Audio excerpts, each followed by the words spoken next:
Boa tarde a todos, para quem está assistindo a nossa aula, certo? Iniciei a aula já com um memezinho aqui, ó, para vocês fazer um print e postar lá no Instagram e marquem como vocês estão se sentindo hoje nesta aula de virologia, tá bom?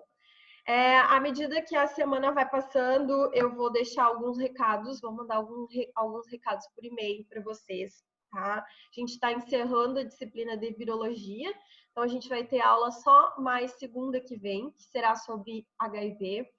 E aí a gente não tem mais aula, tá? Aí eu tinha combinado com vocês e vocês me enviarem um feedback se desejam já fazer a primeira prova de virologia no Moodle, né? Essa prova que será com consulta. E eu deixo mais umas semanas aí para vocês conversarem entre si e vejam o que fica melhor, que vocês decidirem, tá bom? Pessoal, na nossa aula de hoje, aqui saiu um pouquinho da numeração, a gente está, na verdade, na aula 7, tá? Depois eu vou arrumar aqui para enviar para vocês certinho. Nessa aula de hoje é uma das aulas mais importantes, porque a gente vai falar sobre hepatites virais, tá? Com certeza, ao longo aí da trajetória de vocês como médicos, em algum momento vocês vão ter contato, né, com algum paciente que já teve hepatite ou que está passando aí por um quadro de hepatite. Então, conhecer um pouquinho o mecanismo, as formas de transmissão e tratamento são essenciais, sem falar que hepatite cai muito em concurso público, aí vocês vão fazer depois concurso para médico, certo? Obviamente que vem a chata da professora, com caso clínico, trouxe um caso clínico para vocês, tá? Então, vocês vão ter um minutinho aí, 2, para ler o caso clínico. Se vocês tiverem alguma dúvida, vocês podem me perguntar no chat. E depois a gente vai discutir algumas coisas que vocês não conhecem, principalmente aqui de exames laboratoriais, tá?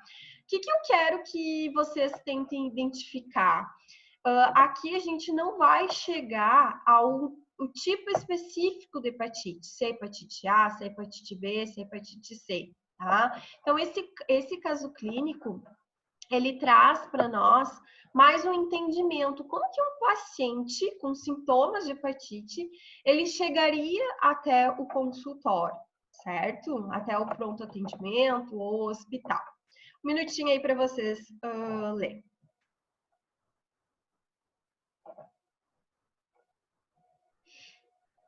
Karine já perguntou, o que é coliúria? Coliúria é urina escura em decorrência do excesso de bilirrubinas, tá? A gente sabe aí que as bilirrubinas, elas dão a coloração amarela, né, à urina. Então, o excesso das bilirrubinas transforma aquela urina que é clara, um amarelo claro, em um amarelo âmbar, um amarelo bem escuro, tá? Isso é coliúria.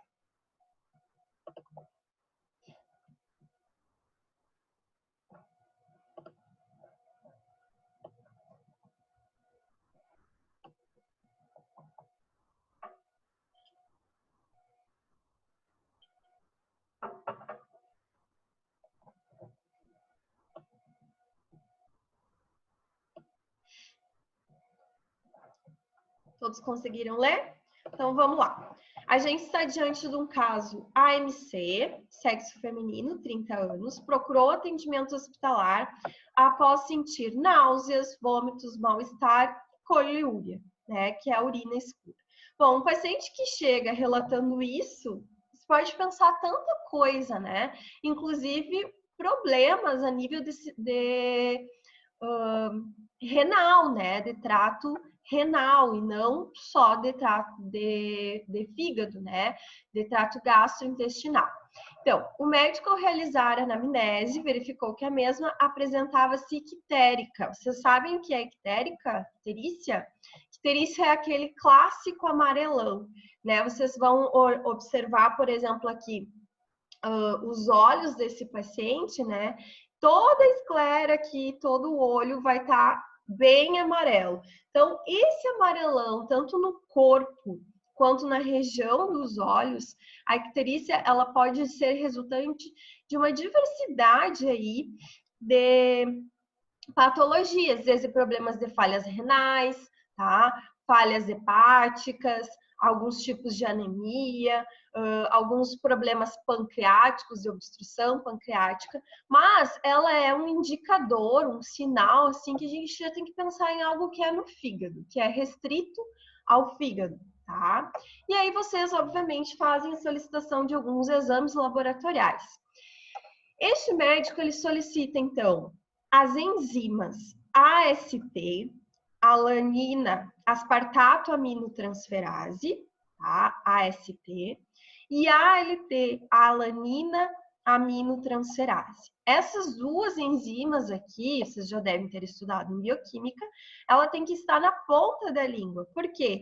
Porque são duas enzimas que marcam função hepática. A gente diz que elas são os marcadores de função hepática, tá? O aumento, então, dessas enzimas, ela vai nos orientar que está ocorrendo aí algum problema hepático. De modo geral, todas as hepatites, né, elas aumentam o nível dessas enzimas. E ao longo da aula a gente vai ver que existe uma diferença entre a AST, ou também chamada DTGO, e a ALT, também chamada DTGP, tá? Além disso, ele pesquisou, então, antígenos para o HBsAg, né? Então, antígenos do vírus de hepatite B, isso aqui a gente vai ver também ao longo da aula, e deu não reagente. Fez a solicitação, então, das bilirrubinas e deu bilirrubina aumentada. Ainda, anticorpos contra o vírus de hepatite B, HBC deu reagente, anti-HDV reagente, anti-HBS reagente. E aí, isso aqui vai ser muito comum porque ele deixa uma dúvida para nós. Esse quadro, ele é um quadro, um caso clínico de uma hepatite provocada por um vírus do tipo B ou por um vírus do tipo D, tá? Já que a gente tem aqui anticorpos tanto para o vírus da hepatite B, quanto anticorpos para o vírus da hepatite D. Então, a gente vai estudar características desses anticorpos, desses antígenos ao longo da aula, e no final da aula a gente vai voltar e vai chegar, então, à conclusão desse caso clínico, para ver se estamos diante de um quadro de hepatite B ou de hepatite D, certo? Para iniciar, então, a nossa aula, vamos estudar um pouquinho sobre as características gerais das hepatites, tá? Quando a gente fala em hepatite, vocês sabem que a hepatite ela pode ser de cunho viral ou não, tá? Então, a cirrose, por exemplo, o uso prolongado do álcool causa hepatite, o uso de determinados medicamentos podem causar hepatite, o uso de substâncias tóxicas podem causar hepatite, e a gente tem também outros tipos de vírus que podem causar hepatite, tá? Então, o que é a hepatite? A hepatite é uma inflamação das células que recobrem, que constituem o fígado, né? Que são os hepatócitos. Quando a gente fala na classificação hepatite viral, a hepatite viral ela pode ser classificada em aguda, em crônica ou em fulminante. Então, a natureza aguda, a gente vai ter os danos provocados pelos vírus nos 6 primeiros meses. Então, até os 6 primeiros meses que o indivíduo vem apresentar, que o paciente vem apresentar icterícia, alteração nas enzimas de função hepática, náuseas, vômito, a gente está diante de um quadro de natureza aguda. A hepatite, ela pode evoluir, então, após esses 6 meses, tornando-se uma hepatite crônica, que perdura por mais aí, depois desses 6 primeiros anos iniciais, por muitos anos, o indivíduo ele pode conviver com o vírus da hepatite para o resto da vida, tá? De modo geral, as hepatites agudas, elas têm poucos sinais característicos e elas regridem espontaneamente. Então, a gente pode classificar aí que a hepatite A tem uma característica por ser mais aguda, a hepatite E tem uma característica por ser mais aguda, tá? As hepatites crônicas, elas de modo geral são sintomáticas, né? Elas resultam nesse processo de cronificação, onde não há melhora. Há uma fase que a gente chama de convalescência, que é o melhoramento dos sintomas e dos sinais clínicos, mas isso não significa que o vírus ele foi eliminado do corpo, tá? E a fulminante, em hepatite viral, é difícil de se ver, mas o que pode acontecer? Muitos casos onde os vírus, por exemplo, da hepatite B, da hepatite C, podem evoluir, provocar um carcinoma, um hepatocarcinoma, e aí ela virar de crônica a fulminante, tá? Quando os vírus eles invadem essas células, os hepatócitos, eles provocam então alguns achados patognomônicos, alguns efeitos citopáticos do vírus. Dentre esses efeitos, a gente vai ter a fibrose, a substituição, então, desse tecido por um tecido fibroso, certo? E também um aumento, uma dilatação da veia porta, que é a principal, então, veia que conecta aí o sistema, né, todo o nosso corpo com os hepatócitos. Nessa classificação sobre hepatites virais, a gente pode classificar essas hepatites em 5 tipos diferentes. Essas classificações, elas correspondem ao vírus causador. Então, a gente tem a hepatite A, provocada pelo vírus da hepatite A, que é o HAV. Nós temos a hepatite B, provocada, então, pelo vírus da hepatite B, HBV. Nós temos a hepatite C, provocada pelo vírus HCV. A hepatite D, provocada pelo vírus HDV, e a hepatite E, provocada pelo vírus HIV. No final da aula, vocês vão ver que eu incluí uma nova classificação, que hoje já se fala, que é o HFV, né? O vírus de hepatite F, tá?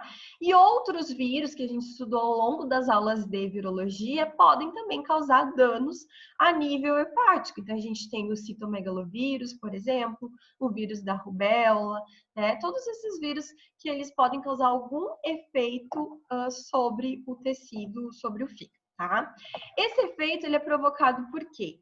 Porque a presença das partículas virais dentro dos hepatócitos, né, vão ativar, então, a resposta imune, e essa resposta, né, tanto a imunidade inata quanto a imunidade adaptativa vai ser ativada e vai haver mais recrutamento, chega mais células do sistema imune estão chegando ao fígado, certo?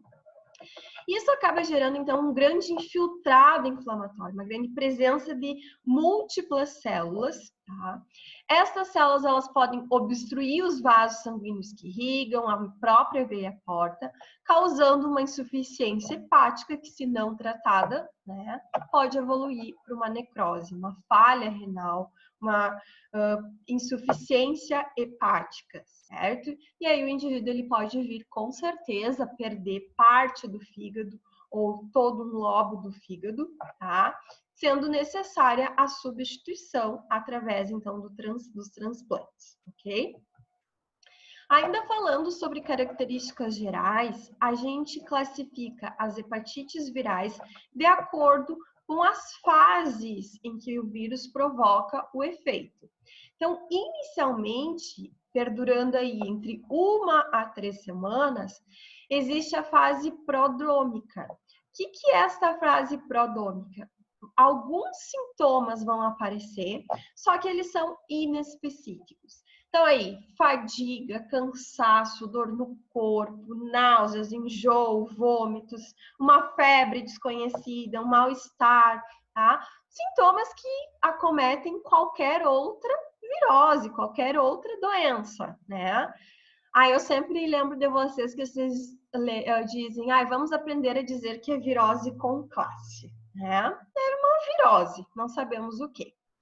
Após esse período, né, que pode variar entre 1 a 3 semanas, neste meio termo, ou seja, dentro da fase prodrômica, pode aparecer uma segunda fase, que é a fase ictérica. Essa fase, então, ela vai perdurar ali entre 1 a 2 semanas.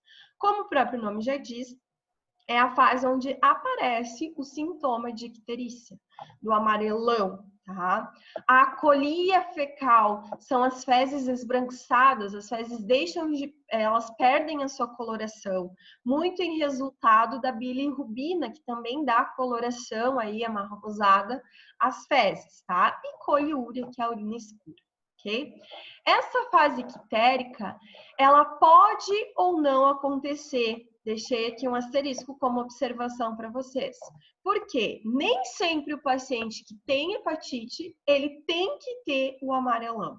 Ele tem que ter a icterícia, tá? Isso vai estar restrito a um único tipo de hepatite, que eu vou destacar para vocês depois qual é, tá? Então, quando a gente falar, por exemplo, da A, nem sempre tem icterícia. Da B, nem sempre tem icterícia. Da C, sempre tem icterícia, tá? Aí, depois dessas primeiras semanas, inicia-se a transição, que é uma fase conhecida como convalescença, tá? A fase de convalescença, ela é a resolução, a recuperação de parte do fígado, né? Com isso, consequentemente, se tem uma melhora dos sinais, uma melhora dos sintomas, tá? O fígado, por ser um órgão bem vascularizado e um órgão que se regenera de forma fácil, né? Então, ele consegue recuperar desse efeito primário, desse efeito lítico, né? De destruição aí dos hepatócitos provocados pelos vírus. O que ainda é importante eu destacar para vocês, e eu deixei aqui também como uma observação.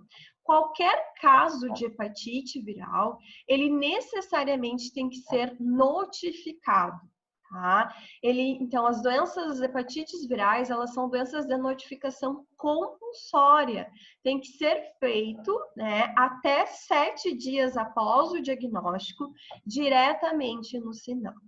E aí eu deixo a orientação para vocês lerem o manual, né, de hepatites do Ministério da Saúde. Ali vai trazer todas as características desses vírus, como fazer o diagnóstico, como interpretar os exames laboratoriais, como deve ser feita essa notificação. Tá? Então, lembrem, se vocês atenderem um caso de hepatite, esse caso ele tem que ser notificado diretamente ao SINAM, certo? Vamos começar falando, então, pelo vírus da hepatite A. Bom, o vírus da hepatite A, ele recebe, então, a sigla HAV. É um vírus que pertence à família Piconaviridae e ao gênero Hepatovirus. Vírus que acometem, então, os hepatócitos. Ele tem essa morfologia, uma estrutura bem simples, certo? Cujo material genético é um material genético de RNA, de fita simples, de polaridade positiva. O que isso significa ser polaridade positiva? Que esta fita aqui, ela é utilizada como molde para fazer novos vírus. Tá? É um vírus que mede em torno de 20 a 30 nanômetros e tem uma estrutura, né, em forma, então, de icosaédrica, certo? O que a gente precisa só destacar dessa partícula viral? Que ao redor aqui deste capsídeo, né, que é o envolvitório que recobre o material genético, esse aqui não tem envelope, então este é o capsídeo, existem antígenos na superfície desse vírus, chamados de HAV-AG, né? AG, então, do antígeno, e HAV do vírus de hepatite A, certo? Vai ser justamente a presença desses antígenos circulantes no sangue, ou nas fezes, ou no fluido oral, a gente vai ver agora, utilizado para diagnóstico. Então, quando se faz um diagnóstico do vírus de hepatite A, se busca justamente esses antígenos de superfície, tá? Além desses antígenos de superfície, o vírus ele vai ter algumas outras proteínas que não estão relacionadas à estrutura, tá? Que a gente não vai dar grande importância a eles, que são aqui descritas para vocês, VP1, VP2 e VP3, então nem trago aí função muito para vocês, porque não se utiliza isso muito. O que eu quero destacar é esse antígeno de superfície. Tá? Existem hoje, no mundo, identificados 3 diferentes cepas, ou 3 diferentes genótipos para o vírus. O HAV tipo 1, o HAV tipo 2 e o HAV tipo 3. Acho que aqui tem um risquinho a mais, tá? Podem corrigir aí. O HAV tipo 1 é o que é mundialmente disseminado, é o que mais acomete a população humana. tá? E essa patologia, então, do vírus da hepatite A, ela é uma das mais fáceis de se combater e de se fazer tratamento, a gente vai ver agora, porque ela fica restrita ao fígado. Tá? O vírus não vai afetar outros órgãos de forma nenhuma. Mas olha só que interessante. A hepatite A, o HIV, a transmissão dela é fecal-oral, certo? Então, através de má hábitos, o vírus consegue entrar pelo trato gastrointestinal, passar o estômago, então ele resiste ao ácido clorídrico lá do estômago, ele vai até o intestino, ele infecta primeiramente os enterócitos, as células que revestem o intestino, e depois migra através dos vasos sanguíneos e vasos linfáticos até o fígado. Tá? Quando ele chega ao fígado, aos hepatócitos, então ele faz previamente uma interação com receptores presentes no hepatócito, certo? E este vírus, ele não entra com o seu capsídeo, ele apenas libera o material genético, o RNA, tá? Então, no primeiro passo deste ciclo aí de invasão do vírus, a gente tem a ligação do vírus ao receptor específico dos hepatócitos, tá? Segunda parte, a gente tem o desnudamento, ou seja, a liberação do RNA. É como se ele agisse como uma seringa, tá? Imagine uma seringa, entrou, injeta só o material genético, o resto fica para fora da célula. Esta fita, por ser de polaridade positiva, então ela vai servir como molde para fazer novas partículas virais, né? Através do processo de replicação, transcrição e tradução, vão ser feitos novos RNA, novas partículas virais. No quarto passo, então, a gente tem a replicação, e no quinto passo, a gente tem a montagem desse vírus, até esse vírus, então, sair, ele sai por brotamento dessa célula, certo? Este, então, seria todo o mecanismo aí do ciclo replicativo do vírus. Como a gente está vendo, ele faz um ciclo, então, que ele é lítico.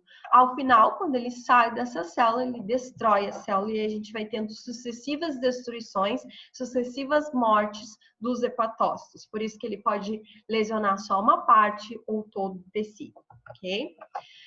O vírus da hepatite A, então o HIV, ele tem um período de incubação normalmente de 28 dias, mas esse período de incubação, ele pode se estender até 50 dias. Então, a gente tem um período de incubação longo do vírus, né? Eu entro em contato com o vírus fica replicando dentro do meu organismo, eu não tenho nenhum sintoma, ou eu tenho um sintoma que passa despercebido, né? Até eu entrar na segunda fase, saio do período prodrômico e entro na fase ictérica, ou na fase, então, de manifestações dos sintomas, certo? A transmissão desse vírus, ela é feita de modo fecal-oral, então a gente tem através de fomites, né? Uma mãe que entrou em contato com as fezes, né, da criança, a criança tinha. Ou a própria mãe tinha, não fez a higienização e levou a mão até a criança, né?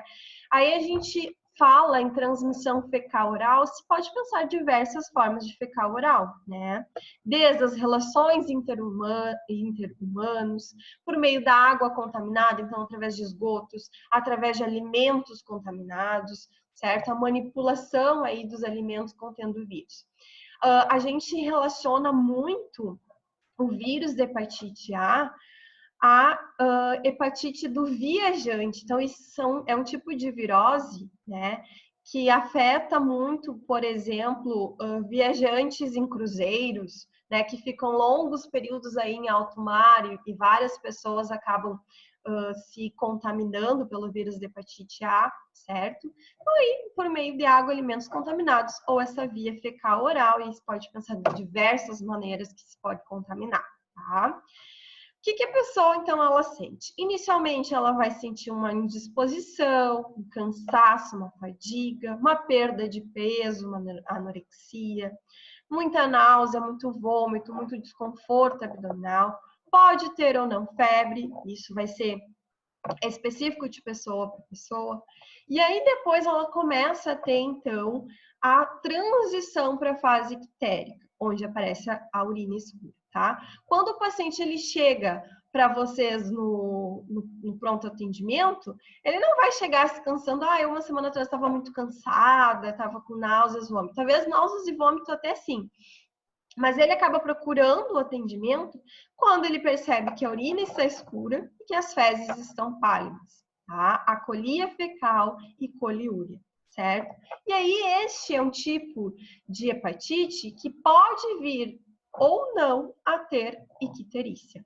A esclera, ela pode ficar amarela ou não. Isso vai depender da gravidade, da quantidade de bilirrubinas que está sendo liberada no sangue, né? E tá aí trazendo essa coloração, esse amarelão. Então, ela não é restrita ao vírus de hepatite A, certo? A gente classifica a resposta imunológica contra o vírus em resposta humoral, resposta aguda ou resposta crônica. A gente não estudou ainda a resposta imune humoral, tá? Mas a gente estudaria, e a próxima professora com certeza vai dar para vocês. O que é essa resposta imune humoral? É a resposta que acontece nos humores, nos líquidos do nosso corpo, tá?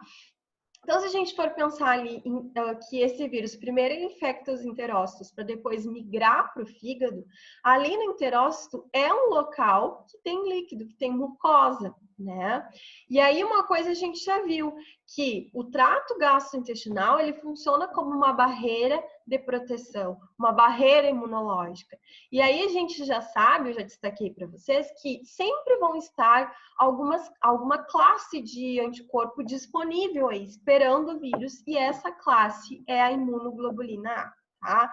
Então, durante essa fase humoral, que é quando, por exemplo, o vírus ele está recém-infectando aí os enterócitos, o que a gente vai encontrar? Um aumento, né, do marcador, através dos anticorpos, que é a imunoglobulina A, tá? Então, eu quero pedir, o paciente está cheio aí de sintoma. O que eu vou pedir? Bom, posso pensar que seja uma hepatite, posso pedir imunoglobulina A, e sempre é preconizado isso pelo Ministério da Saúde, que vocês façam solicitação das enzimas que são marcadores de função hepática, chamadas de transaminases, que é a AST e a ALT, tá? O que vocês vão observar na resposta durante essa fase? Um aumento, tanto da AST quanto da ALT. Então, é uma tentativa, né, um efeito compensatório do fígado em liberar essas enzimas para o soro, como uma forma de marcação, né, um marcador de função hepática.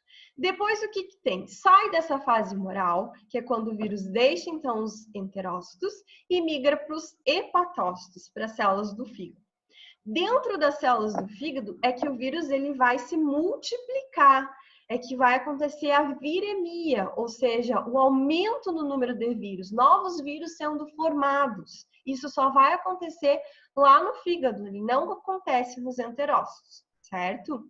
Neste momento, o que a pessoa vai fazer? Ela vai eliminar, inclusive, os vírus nas fezes, que é a principal forma de transmissão. Tá? Neste primeiro caso aqui, a gente vai ter um aumento na infecção aguda só da enzima ALT. Não vai ter o aumento de ambas, porque já compensou, certo? Ou seja, o vírus está replicando, mas ao mesmo tempo os hepatócitos estão se regenerando. Então, eu tenho uma marcação, eu tenho um dano hepático, certo? Só que esse dano hepático ele está se recuperando e está liberando no soro, no sangue, apenas a enzima ALT. Esta enzima ALT aqui, ela é uma enzima que a gente fala membranar, de membrana. Então, isso significa que só a membrana dos hepatócitos é que está sendo destruída. Tá? No máximo, aí o citoplasma está sendo destruído. Ela é uma enzima que ela fica entre a membrana e o citoplasma. Então, imaginem que aqui eu tenho uma célula, um hepatócito, ele se rompe para liberar o vírus, né? Eu estou liberando a enzima que estava aqui dentro, que ela é uma enzima citosólica, uma enzima membranar, que é a ALT, tá? Toda e qualquer infecção aguda, a gente já estudou isso, tanto a virologia quanto a imunologia, o marcador específico é o IgM. Então, a gente vai ter um aumento nos anticorpos da classe IgM para o vírus da hepatite A, tá? Depois dos 6 primeiros meses, né? Opa, passei sem querer. Esta fase aguda, ela vai ser, então, substituída por uma fase crônica da doença. Nessa fase crônica, vai depender de quanto o sistema imunológico é capaz de eliminar o vírus e de quanto o vírus consegue proliferar. Então, se a gente tem aí um desbalanço entre a viremia e o sistema imunológico, onde o vírus prolifera mais do que as células conseguem defender, a gente tem um problema, né? A gente entra numa infecção crônica, onde os danos vão ser maiores do vírus, onde a gente vai ter atração maior de célula, infiltração das células na via porta, isso vai obstruir os canais biliares, os canais pancreáticos, e aí pode evoluir para uma necrose ou para uma cirrose, certo? Neste momento, o que a gente tem? O aumento da AST. A AST, ela também é uma enzima que está dentro dos hepatócitos, então imagina aqui hepatócito, e dentro da mitocôndria desses hepatócitos. Então eu tenho que ter um dano mais profundo, uma destruição mais profunda, uma explosão quase que, digamos assim, da célula, para eu conseguir liberar essa enzima que está dentro da mitocôndria do hepatócito e ela aparecer no sangue, ela aparecer no soro. Tá? Então, eu não sei se vocês já tinham ouvido falar, mas a gente marca assim, ó, como a ALT e a AST como marcadores de bom ou mau prognóstico, tá? O aumento exagerado sozinho da AST indica um mau prognóstico. Ele estourou a célula, eu tenho a liberação dessa enzima, né? Agora, quando a gente tem elevação só da LT, tem até um problema, tem até uma disfunção hepática, mas ela ainda pode ser restaurada, ela ainda pode ser resolvida, tá? E outro marcador aí de anticorpo que a gente estudou, que marca a fase crônica, então, da doença, é a imunoglobulina G, ou IgG, para o HIV, tá? Passando aqui, eu trouxe para vocês esse gráfico, que ele traz para nós exatamente o que é o aumento, né, que a gente tem de ALT, de IgM e de IgG. Então, este gráfico ele é lá do protocolo para hepatites do Ministério da Saúde. Eu sempre destaco para vocês o quanto é importante olhar. E o que a gente tem?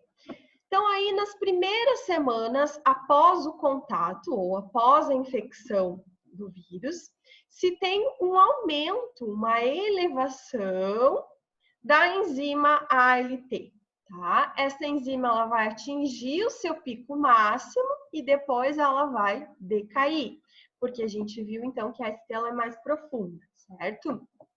Enquanto a LT ela é mais superficial.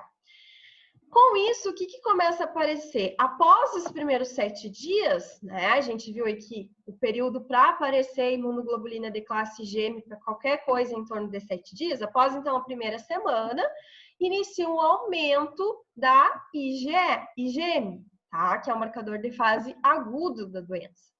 Esse marcador ele vai permanecer aí por um curto período, na verdade aqui está mostrando até mais do que ele realmente fica no organismo, certo? E vai decair.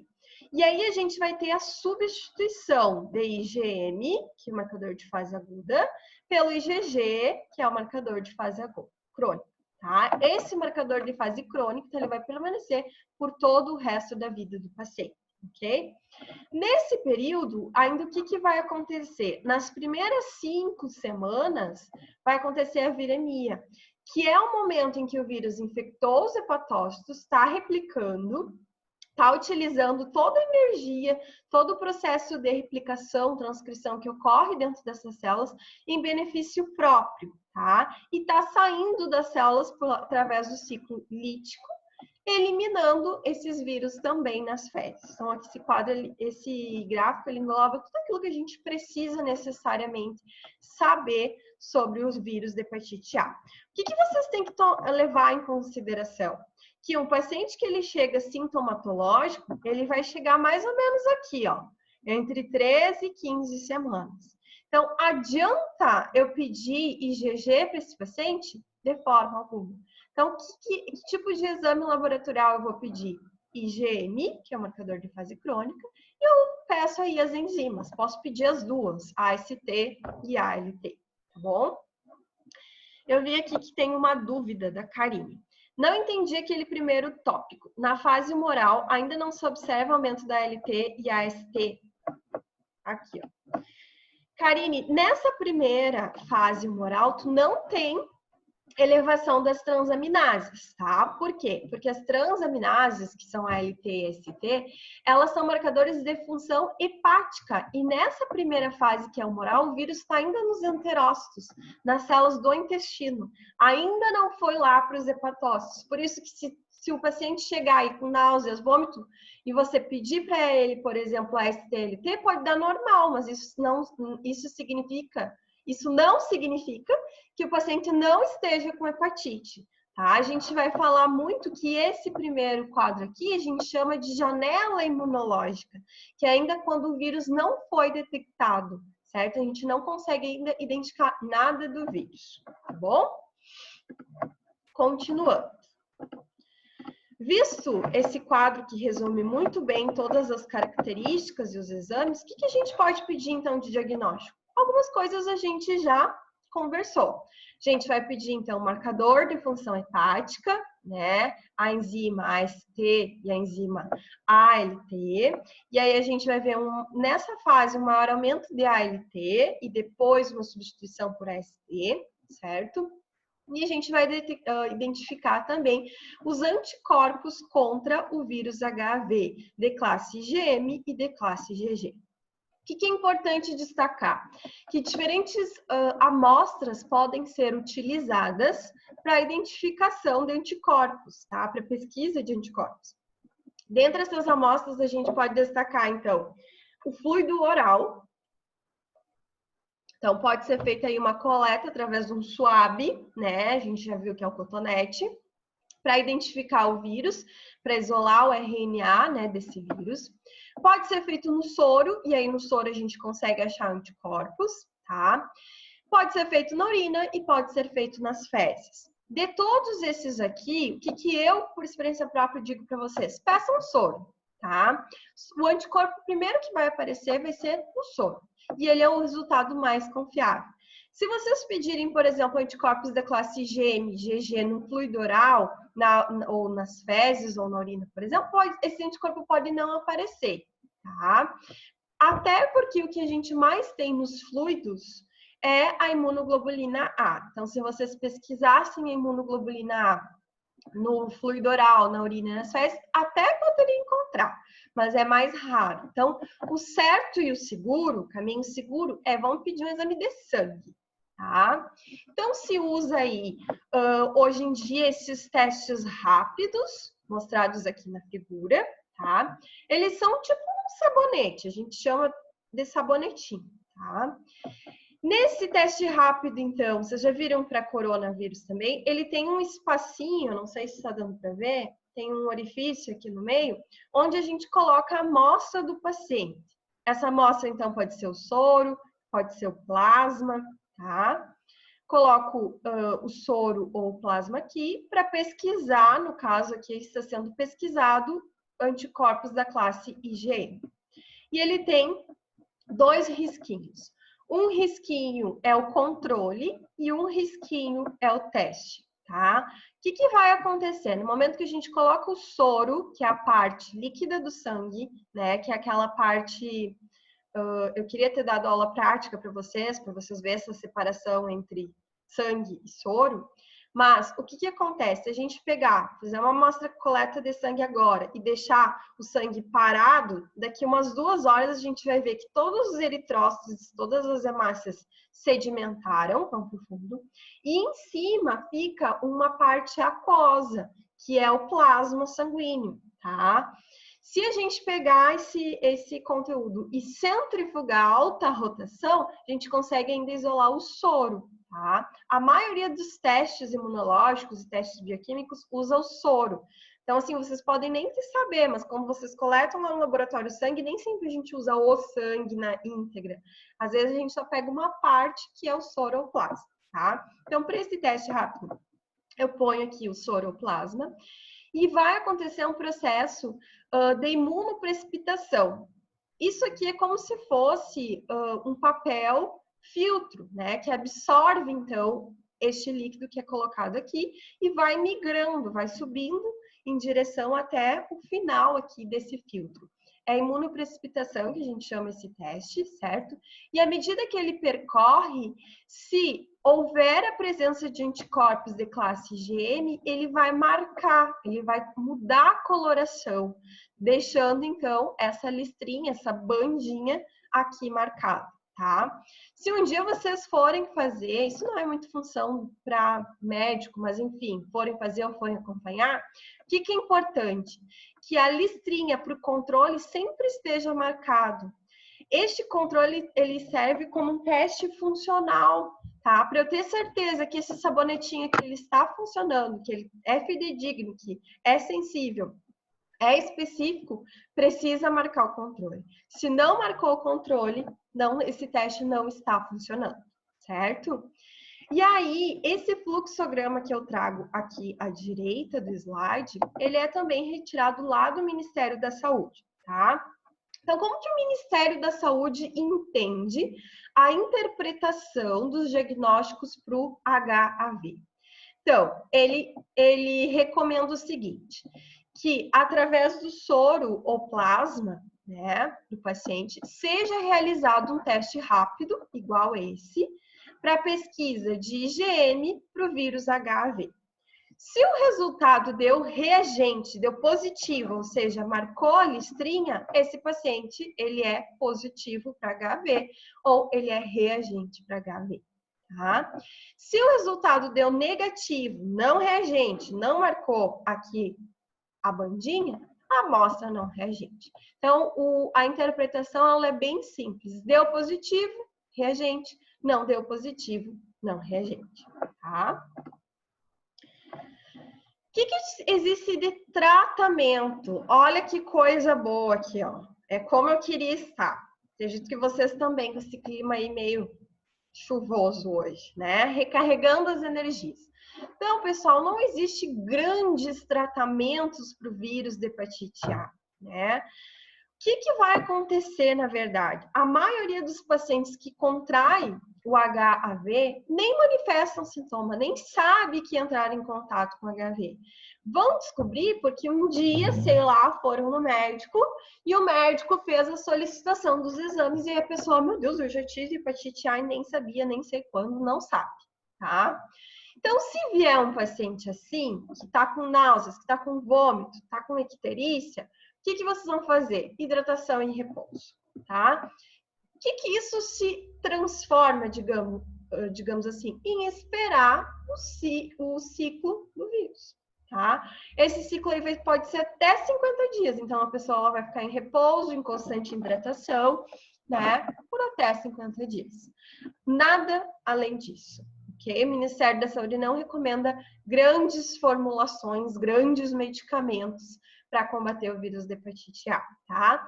Exceto um paciente que seja imunossuprimido, um paciente HIV, um paciente que faz uso de quimioterapia, um paciente com problema renal, que já tinha um problema hepático e aí contraiu, aí é outro caso, tá? Adultos, saudáveis, jovens, repouso, hidratação, esperar o ciclo do vírus, certo? Agora, passamos para um vírus que ele é mais complexo, um pouco mais complicado, que é o vírus da hepatite B, que a gente vai colocar como sigla HBV, tá? É importante você saber, na verdade, essas siglas dos vírus, porque quando vocês fazem requisição para um exame laboratorial, você não vai escrever solicito pesquisa de IgM para o vírus da hepatite B. Não, o que você vai colocar? IgM HBV.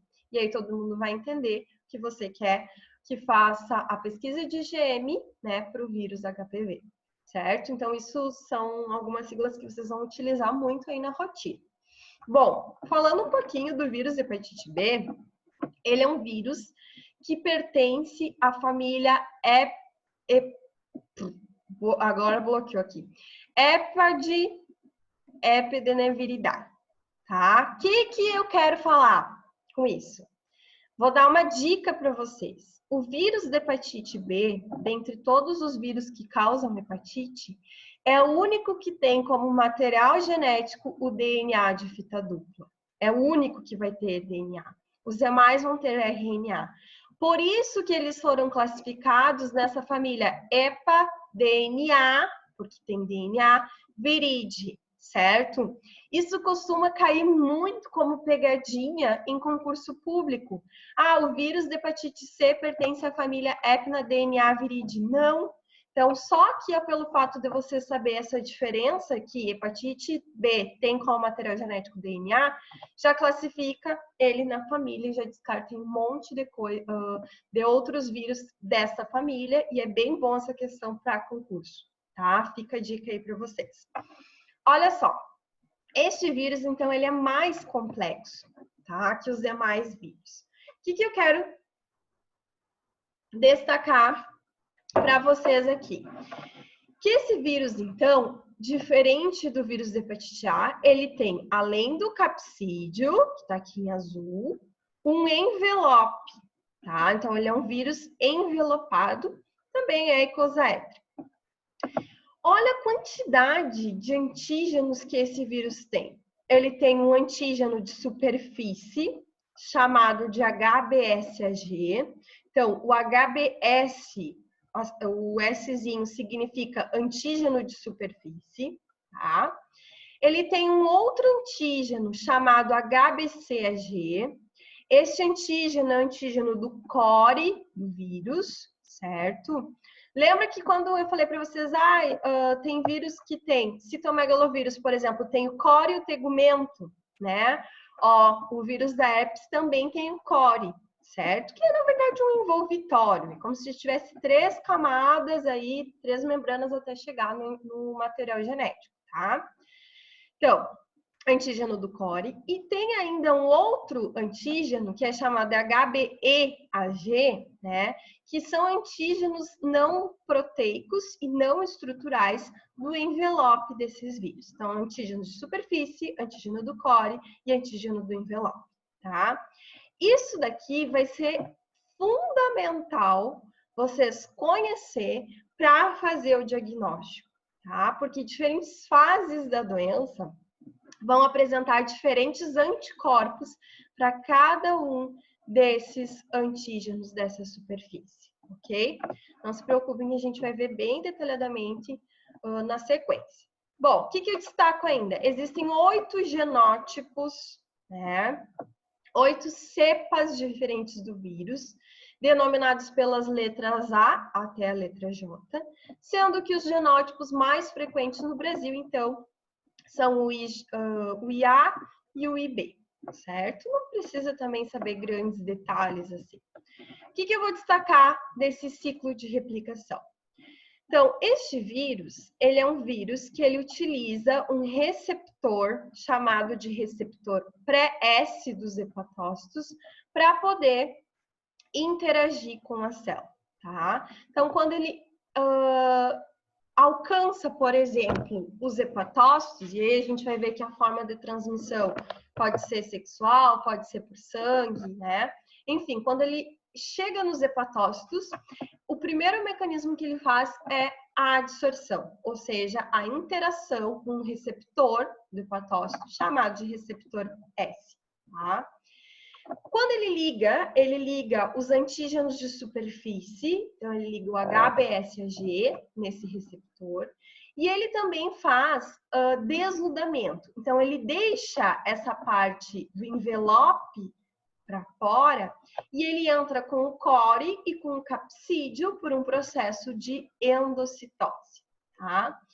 Este mecanismo faz com que ele se funda com algumas enzimas lisossomais e seja carregado até o núcleo da célula.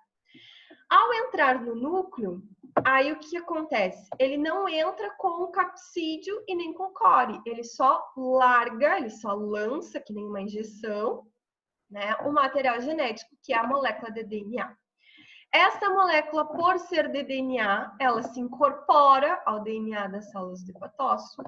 Isso vai acontecendo, então, processo de replicação, que vai gerando novos RNAs mensageiros, que vão sendo traduzidos em proteínas, né? E em proteínas que vão ser favoráveis para a estrutura do vírus. Então, novos vírus, novas proteínas do vírus vão ser liberados no citoplasma. Esse vírus, ele então vai passar pelo processo de montagem, né? Ou seja, monta toda a partícula viral. E aí, olha só o que acontece. Ele precisa uma maturação. Ele retorna para o núcleo para sofrer a maturação. E aí, quando ele sai do núcleo da célula, né? Passa 2 vezes, então, para o núcleo dos hepatócitos, ele volta como maduro, tá? Ele vai passando pelo retículo endoplasmático até o complexo de Golgi. À medida que ele passa pelo retículo endoplasmático, as proteínas, os lipídios que estão ali no retículo endoplasmático vão se incorporando a essa estrutura, né, do vírus.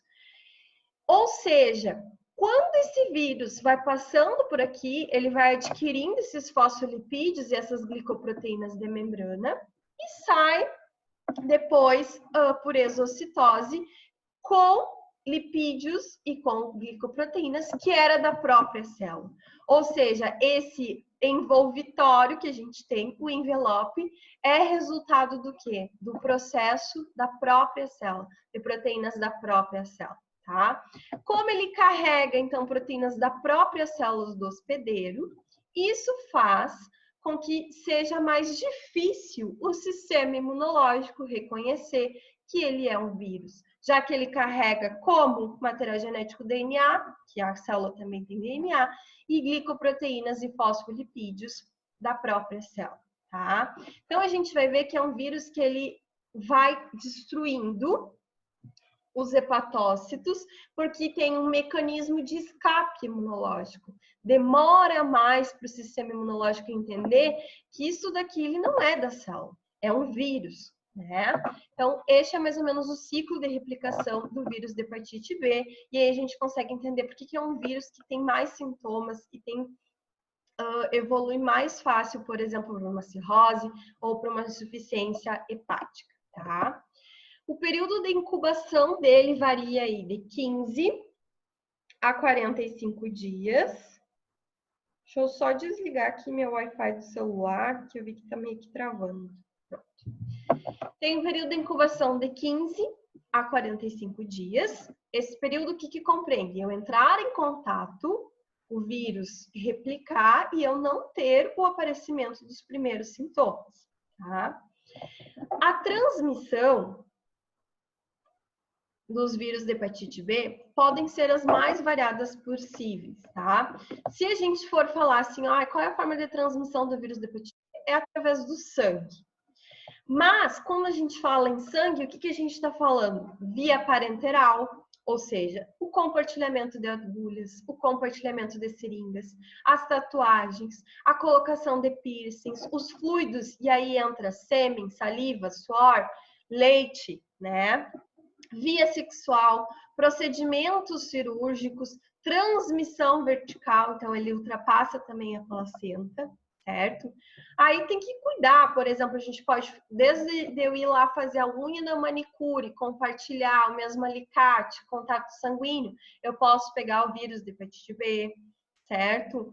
Então, parenteral é variadas as formas. O que a gente tem que pensar? Que sempre é contato com sangue ou fluidos, tá? Sintomas: náuseas, vômitos, mal-estar, febre, fadiga, perda de apetite, dor abdominal, pode vir ou não com icterícia, tá? Acolia fecal, que são as fezes esbranquiçadas, e coliúria, urina mais escura. Olha só, 3% dos pacientes que contraem o vírus da hepatite B evoluem para cirrose e evoluem para hepatocarcinoma. Por isso que esse vírus ele merece destaque. Por isso que a gente vai ter um tratamento para o vírus mais específico, tá? Em razão de que a maioria das pessoas evoluem para cirrose e evoluem para hepatocarcinoma. Agora a gente vai ver isso que eu queria falar aqui, ó, que a resposta imune contra... Gente, aqui tá HV, mas é HBV, tá? Depois vou mudar. Resposta imune contra o HBV, então corrijam, ela vai ser aguda e crônica. Não vai ser humoral. Por quê? Porque o vírus ele não entra em contato com o intestino. O contato é via sangue. Então, eu já tenho fase aguda ou fase crônica da doença, certo? Na fase aguda, que é em torno do primeiro mês, o vírus entra na célula, utiliza de toda a maquinaria celular para formar novos vírus. Então, a gente tem a viremia, certo? É a maior taxa de replicação, maior taxa de produção dos vírus.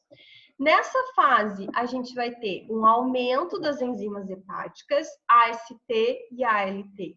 O que vai diferenciar uma da outra? ALT citoplasmática, AST mitocondrial. Ela vai indicar um melhor ou um pior prognóstico, tá? E se tiver icterícia, a icterícia vai aparecer durante a fase aguda, ok? Depois, a gente vai ter uma fase de transição, que é chamado de período de convalescença, ou seja, uma melhora do quadro clínico, eu deixo de ter o aparecimento dos sintomas, e evoluo para uma fase crônica. O que é essa fase crônica? Não significa que eu consegui eliminar por completo o vírus. O vírus sempre vai permanecer de forma latente no corpo, certo? E aí, nessa fase, a gente começa, então, a produzir anticorpos contra o vírus. Esta produção de anticorpo, ela é denominada anti-HBC. Então, olha só, são anticorpos contra o core do vírus, tá? HBC contra o core. Mas o antígeno da superfície, que é o HBsAg, ele vai persistir aí por 6 meses ou até mesmo mais. Por quê? Porque o vírus ele continua no corpo, ok? Na verdade, agora a gente vai entender que o HBsAg ele nunca some. Uma vez em contato, a gente sempre tem HBsAg. O que vai mudar é os anticorpos contra esses antígenos da superfície, certo? Tá muito rápido? Me dê um feedback. Não? Tá tranquilo, pessoal? Então, vamos lá. O HV, então, tinha 3 fases, né? Humoral, aguda e crônica. O HBV, ele vai ter umas subfases, tá? Então, a gente divide essa infecção crônica em 4 fases. A primeira fase se chama imunotolerância. O que é a imunotolerância? Como o próprio nome já diz, é a fase onde o sistema imune tolera o vírus. Por que ele tolera o vírus? Porque entende que este vírus carrega proteínas e lipídios na sua estrutura que são próprias da célula. Então, passa no início aí da fase crônica, passa por despercebido. Neste momento, o que vai acontecer? O vírus aumenta seu processo de replicação, ele aproveita que não está sendo reconhecido para formar novos vírus, tá? E é a fase onde mais vai ter agressão contra os hepatócitos, maior destruição dos hepatócitos. Depois, entra numa segunda fase, que é a imunorreação. Como o próprio nome já diz, o sistema imune, então, se toca, ele se liga que há um vírus, que esse vírus está replicando, que está tendo danos aos hepatócitos e começa a reagir. Neste momento, então, ele vai liberar uma grande quantidade de citocinas, vai ter um processo inflamatório envolvido, mais células estão chegando ao local, o paciente tem um aumento do fígado, que é a hepatomegalia, em decorrência da chegada de células, da chegada desse processo inflamatório, desse edema que está acontecendo, certo? Vai se ter também, nesse momento, elevação das transaminases, porque várias células vão morrer e vão ser liberadas, então, as enzimas TGO e a enzima TGP, tá?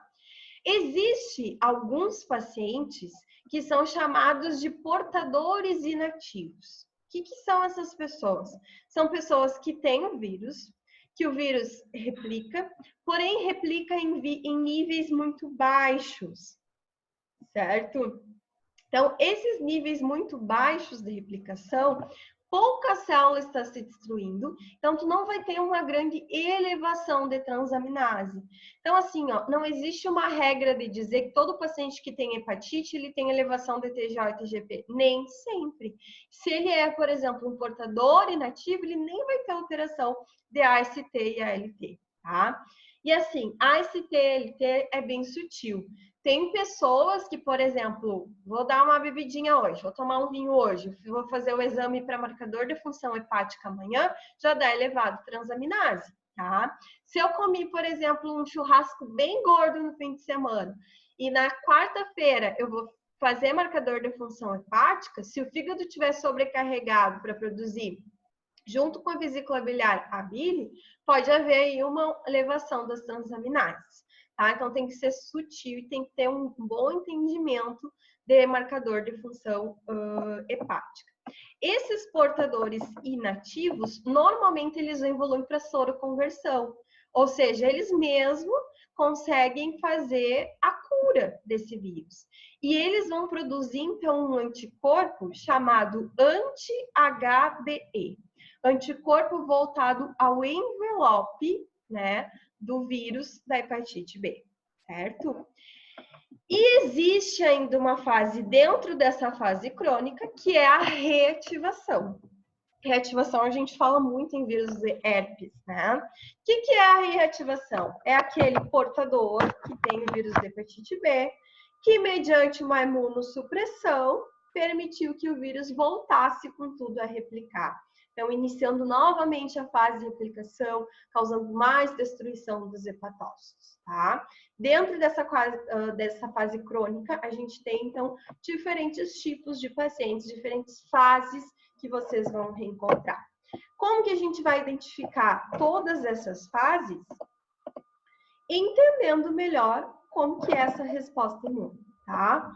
Então, esse slide, pessoal, eu deixei para vocês mais a título, assim, ó, de deixar um texto para o entendimento do que é cada anticorpo e para cada antígeno de superfície.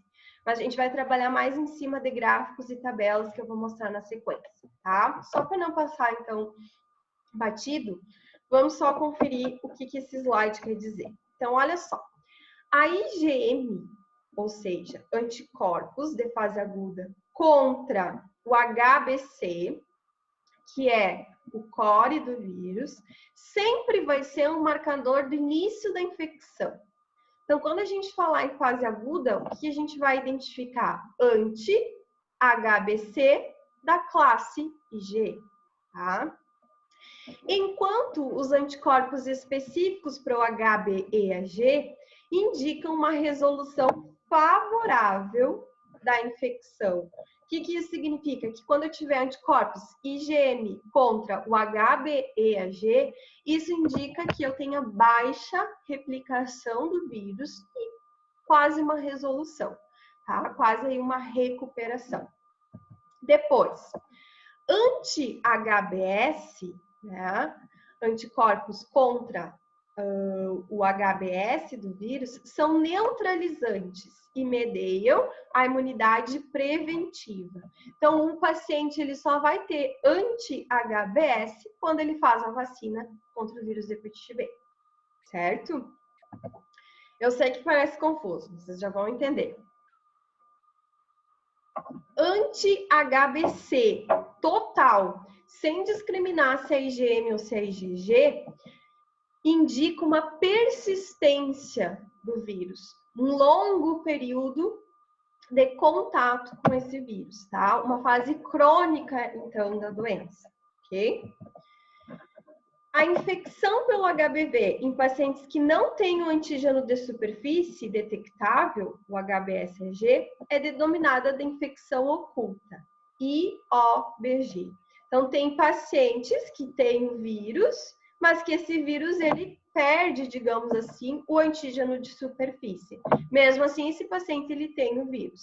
Eles são classificados, então, em infecção oculta, tá? Vamos lá. Prof, eu não entendi nada. Calma, tá? O que a gente precisa, então, entender? Vamos entender graficamente como isso acontece. Aqui a gente tem, então, no eixo X, as semanas após a exposição. Essas semanas, elas não são fixas, tá? Elas são aí variadas, mas elas servem mais ou menos para a gente entender um pouco do mecanismo da exposição. E aqui a gente tem, no eixo Y, a presença do vírus. Então, olha só. Entrei em contato com o vírus, o primeiro anticorpo, na verdade, o primeiro antígeno que eu posso detectar é o antígeno de superfície, é o HBsAg, tá? Este teste aqui, ele é feito através dos sabonetinhos, do teste rápido, para ver se eu tenho contato com o vírus ou não, tá? Eu pesquiso, então, antígenos de superfície do vírus de hepatite B. Só que o que acontece? Esses antígenos, eles vão aumentando ao longo das semanas, até atingir um pico aí entre a 13ª e 15ª semana, e depois decai. Então, se chegar um paciente para vocês que se expôs mais de 24 semanas, vocês nem vão identificar isso daqui. É um paciente que, através do teste rápido, se chegou 24 semanas depois, e der negativo, não significa que ele não teve contato com o vírus, tá? Por isso, só a pesquisa de antígeno não me diz nada, certo? Então, o que a gente vai pedir? Vai pedir um anticorpo. Este anticorpo é o anti-HBC de classe IgM. O anti-HBC IgM, ele marca a fase aguda da doença, certo? Ele marca aí os primeiros anticorpos contra o core do vírus de hepatite B. Só que o que acontece? Ele aumenta, tem um pico máximo girando em torno da 20ª semana e 32 semanas depois ele decai. Então, se chegar um paciente para vocês com 32 semanas, pode nem identificar, só com esses 2 exames eu não sei se ele já teve contato ou não, ok? Para isso, existe um outro anticorpo, um outro marcador, que é o anti-HBC total. Este anti-HBC total, ele não discrimina só IgM. Ele pega tanto IgM quanto IgG. Então, é um complexo dos dois. É um conjugado do IgM e IgG, tá? Esse aqui é o melhor de todos. Por quê? O anti-HBC, ele inicia logo após a exposição e vai permanecer pelo resto da vida do paciente, ao longo da vida. Então, é um marcador bem interessante para ver se houve exposição ou não houve exposição, tá? Mas ele não me indica exatamente fase crônica da doença, né? E nem a transição, que é a saída da fase aguda para início da fase crônica. Aí imaginem o seguinte, que tem um paciente no hospital, né? Tá fazendo aí a medicação específica para HBV. Vocês querem ter certeza se o tratamento está funcionando, se ele está recuperando, se ele está saindo da fase aguda, entrando na fase de convalescência. Qual o marcador que eu preciso pedir? O anti-HBS. O anti-HBS, então, marca convalescência e marca para nós imunidade, ok? E aí, o que eu preciso ainda destacar? Que durante todo esse período, se o indivíduo entrou em contato com o vírus de hepatite B, sempre vai ter que dar HBsAg, salvo o caso em que é oculto, tá? Salvo alguns vírus, então, que perdem esse antígeno de superfície e não tem ele como marcador. Então, assim, ó, para garantir, vamos pedir todos esses tipos de exame, ok?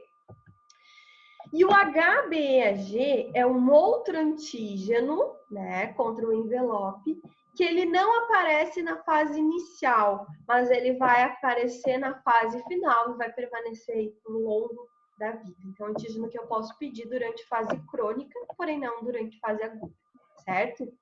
Se a gente fosse destacar, e eu deixei aqui à direita para vocês, o que é fase aguda, o que é fase de convalescência e o que é fase de resolução, a gente teria. No final, a fase de resolução. Então, resolução sempre é anti-HBS, tá? E eu vou ter também anti-HBC. Anti-HBC para o resto da minha vida e anti-HBS indicando recuperação, resolução, tá? Depois, essa fase intermediária é a fase de transição da fase aguda para a fase crônica. E eu vou encontrar o anti-HBC de classe IgM. Marca a fase aguda da doença, mas a transição para a fase crônica. E aí eu também vou ter sempre o marcador anti-HBC. Neste primeiro período, na fase aguda, eu vou ter HBsAg positivo e eu posso vir a encontrar anti-HBC de classe IgM ou não, se eu pegar uma fase muito recente, aqui em torno de 4 semanas. Antes disso, antes das 4 primeiras semanas, a gente tem um período chamado de janela imunológica. Nesse período, você contraiu o vírus, mas nem sabe que está com o vírus no corpo, porque a gente nem consegue identificar nem anticorpo e nem antígeno desse vírus. Tá? Então, aí tem que esperar um certo tempo para a pessoa começar a produzir os anticorpos ou para que os antígenos virais comecem a aparecer. O que vocês vão precisar, assim, ó, decorar, digamos assim, cada um desses anticorpos e em que fases eles aparecem, tá? Por quê? Porque através, então, dessa tabela, a gente vai conseguir chegar na real interpretação de que fase o paciente se encontra, ok? Então, vamos lá. Deixa eu até ligar a luz aqui que tá meio escuro. Pronto. Vamos lá. Sabendo o que cada um desses anticorpos fazem, quais suas funções, vamos tentar interpretar. Se o HBsAg der não reagente, o anti-HBC total der não reagente e o anti-HBS der não reagente, isso significa que o paciente está suscetível. O que é suscetível? Ele nunca entrou em contato com o vírus, né? Por quê? Porque ele não tem o antígeno de superfície, que aparece em todas as fases. Ele não tem nenhum tipo de imunidade, certo? Não tem anticorpos de fase crônica, que é o anti-HBC, e não tem o anti-HBS, que é a vacina. Então, ele está suscetível a uma infecção, tá? Vamos à segunda interpretação. Se o HBsAg der não reagente, o anti-HBC total der reagente e o anti-HBS der reagente, a gente está numa fase imune, ou numa fase que eu tive contato e adquirir imunidade, ou numa fase de vacinação, tá? Beleza. Só que o que vai discriminar a vacinação? Justamente o terceiro caso. Se é a imunidade por vacinação, o anti-HBC total vai dar não reagente e o anti-HBS vai dar reagente. Se é uma infecção crônica por contato, entrei em contato com um vírus e estou em fase crônica, ambos darão reagente. Tanto o anti-HBS quanto o anti-HBC. Então, uma dica para vocês que anti-HBS positivo, reagente, é sempre vacinação. Inclusive, este é um dos exames que é solicitado para vocês, creio que seja, né? Para ter certeza que a vacinação de vocês funcionou. Para saber se a vacinação para o vírus de hepatite B funcionou, vocês têm que ter o anti-HBS. Então, o anti-HBS é sempre pedido aos profissionais da saúde antes que eles iniciem seus contatos com o paciente, tá? E no fim, o que a gente tem? O último interpretação. HBsAg reagente, anti-HBC total reagente e anti-HBS não reagente. Infecção crônica, tá? Só que nesse caso houve o aparecimento do antígeno de superfície. Então, como eu mostrei antes aqui para vocês, ó, O HBsAg tem que cuidar, ele vai aparecer durante todas as fases, mas tem que cuidar aqueles pacientes em que não vai aparecer. Como eu havia destacado antes aqui no slide para vocês, ó, deixa eu mostrar. Aqueles pacientes onde a infecção é oculta, tá? Então, não dá para confiar só no antígeno de superfície, só no HBsAg, ok? Ai, prof, eu ainda não entendi. Calma que vai vir uma tabela bem legal, tá? Vamos falar aqui sobre o diagnóstico. Então, a gente pode fazer todas essas pesquisas de anticorpos de diferentes formas, tá? O que mais se faz? A pesquisa do antígeno de superfície, HBsAg, pelo teste rápido, que são os sabonetinhos, tá? O que esses sabonetinhos eles vão nos indicar? Então, eu vou utilizar aqui uma gota de sangue, não é soro, é sangue do paciente, tá? Vou deixar esse sangue migrar, percorrer esse sabonetinho.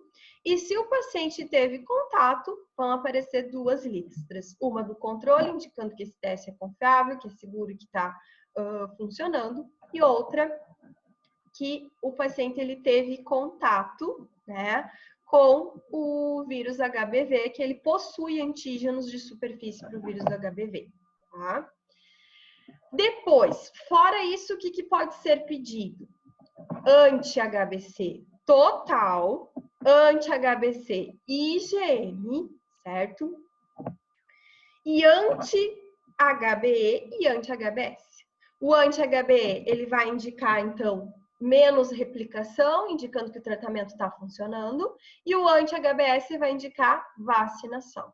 São todas as possibilidades que a gente pode pedir no diagnóstico. Todas essas pesquisas para anticorpos vão ser feitas através do teste de ELISA, né? A gente já falou sobre o teste em outras aulas, que é aquele que eu coloco a amostra para pesquisar se aqui tem anticorpo, coloco o antígeno, se houver a interação, a ligação antígeno-anticorpo, vai mudar a decoloração, né? De amarelo para rosa.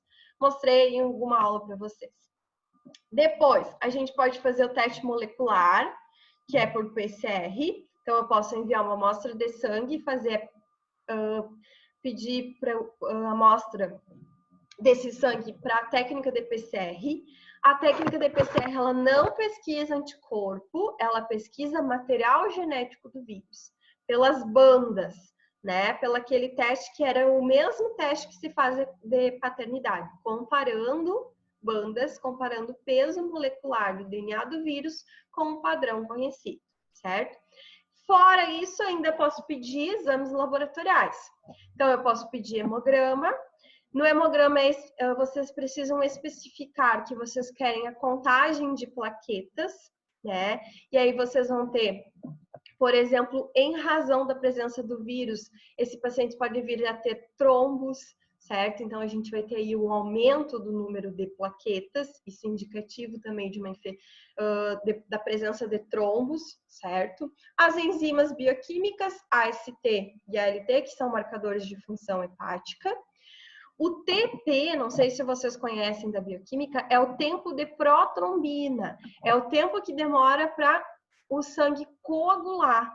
Tá? Então, por exemplo, se o paciente está fazendo coágulo em razão do vírus, vai ter um aumento do TP. E aí pode ser pedido também as bilirrubinas que estão relacionadas e que vão ser liberadas ou na urina ou nas fezes. Tudo isso, todos esses exames laboratoriais aqui em soro, tá? Em soro.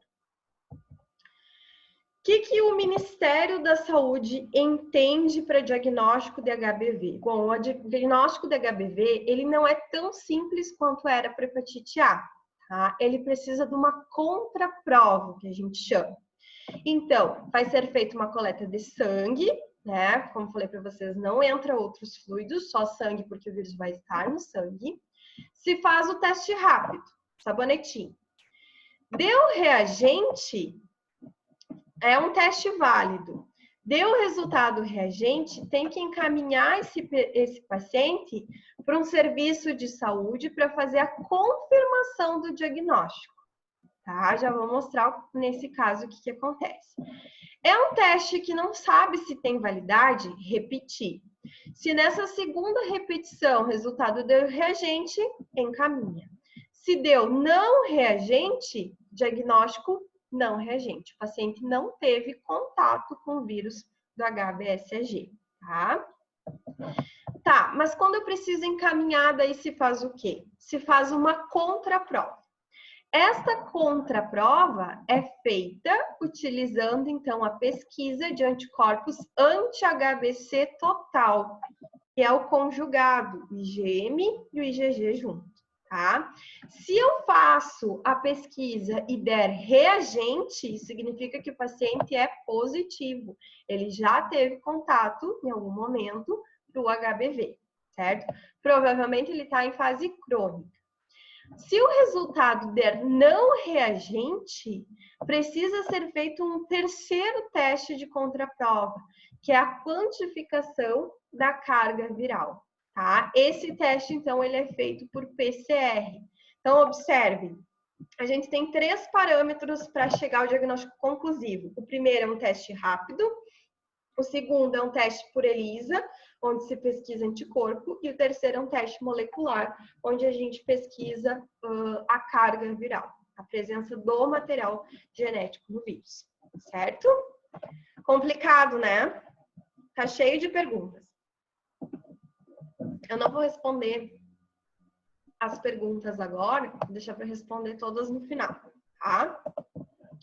Complicou. Vocês vão ter que estudar um pouquinho aí diagnóstico de vírus, tá bom?